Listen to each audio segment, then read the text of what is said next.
Hello everyone. I hope you had an opportunity to look at my recording about the final research paper. This recording is for Chapter 17, which is what's being covered this week in class.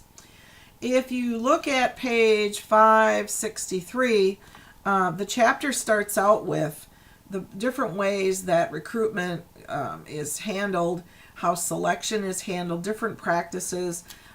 They also elaborate on the selection process, which if you look on page 564, you can see there are the initial selection processes, there's the substantive selection, and the contingent selection. So those are outlined in the chapter. You also see there's a discussion on background checks, which nowadays, oh my goodness, they background everybody. It's just part and parcel of the whole thing.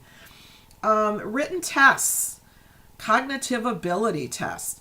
Think about jobs. A lot of times we'll give you tests. They'll give you personality tests.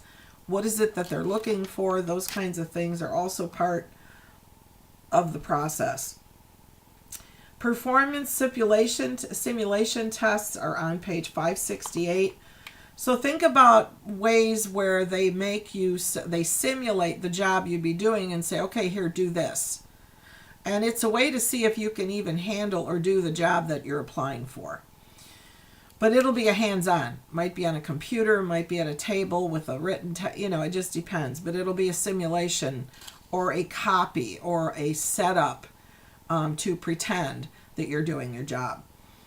Interviews, of course, on 569. Those are also important. There's structured and unstructured interviews. We're going to talk about those.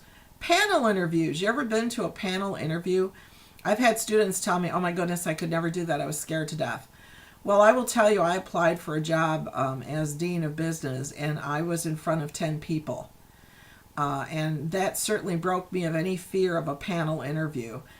I have one coming up in May, a panel interview of 3 people for a teaching position I'm pretty excited about. It's part-time, but hey, I'm excited if I can teach somewhere else. I love teaching. I think you guys have figured that out. So those are the kinds of things that you look at in the interview. How passionate are you? And the recruiter or the interviewer will be looking at that too. How excited are you about doing this job? Are you sitting there saying, well, yeah, okay, if I get it, I get it. If I don't, I don't. No, how do you feel about this company? Oh, yeah, and by the way, I'm telling you this of my own. Research the company before you go to the interview. It helps if you know what they do. If you ask an interviewer during the interview, what exactly does your company do? I would say 9 out of 10 times you're not going to get the job, because they're looking not only at what you've prepared, but what you haven't prepared. So if you haven't even researched the company to see what their line of business is, they're going to think, well, my goodness, she doesn't even know what we do. How can she do this job? So that preparation is key when trying to get a job. Training and development programs. There's a lot of different types of training on 571. We'll talk about those. There's all different kinds of skill sets. They talk about basic skills. You get to 572, technical skills. You may be trained on a new system. Problem-solving skills, interpersonal skills, civility training, ethics training. There's all kinds of things. I was in banking, and a lot of times we had compliance training. So that is you going through an e-learning module that addresses all the things that you have to verify that you took it, so that, and in my case, the bank can say, yes, we trained our people on this compliance issue, and we're good to go, that kind of thing. As far as training, there's off-the-job and on-the-job training. There's computer-based training, which we were just talking about. And there's also looking at, this whole wonderful world of performance evaluation. If you look on 575, what is performance? Evaluating people, there's 3 different things that they look at. The task performance, citizenship, and are you counterproductive?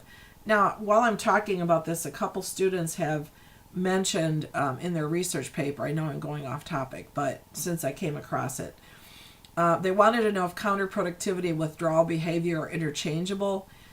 Probably conceptually, but if you look at withdrawal behavior, it lists a lot more things in counterproductivity. So use the word withdrawal behavior. I think you're going to find more research on it. And if you don't find research on that term, then just research the item under it that you want to research. For example, employee turnover, absenteeism, tardiness. Okay, those will help you out in that realm. Who gets evaluated? What do we evaluate? Well, we're looking at outcomes. We're looking at if employees are doing what they should be doing. And this is all on 576. You get to 577 and the question is risen, well, who should be doing the evaluating? A lot of times there's more than one manager evaluating, and that gets sticky. You really should only have your immediate manager, but who knows? 360-degree evaluations are on page 578. Those are something where you see everybody that works with you. It's a 360 for a reason. It's a full gamut of everybody that comes in contact with you. On 578 and 579, they talk about different ways that people are rated. The graphic rating scale is really the one that I've had experience with in my evaluations that I've done and have had done to me. I don't like it because it's 1, 2, 3, 4, 5. And if you think about how long have you been in school, your whole life up till now, A, B, C, D, E. So on a graphic rating scale, when they tell you a 3 means that you're performing the way you should be, and that's a good grade, well, your mind immediately goes back to A, B, C, D, E, and you think, wait a minute, number 3, that means I'm average. No, that's not telling me I'm doing my job. So the graphic rating scale is really hard, in my mind, to reinforce to people that it's a good way to evaluate. I don't agree with it, but it's pretty standard because it's probably one of the easiest ones to do.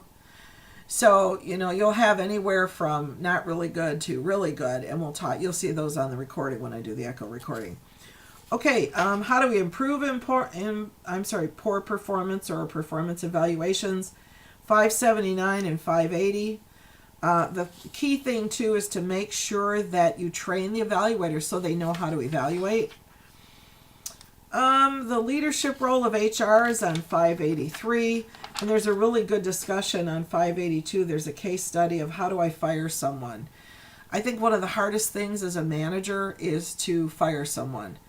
We talk about how hard it is to hire someone, but you get close to people, you get to know people, and when you have to fire someone that you've been working with, that's one of the most difficult things you can do, especially if there is a friendship involved previously.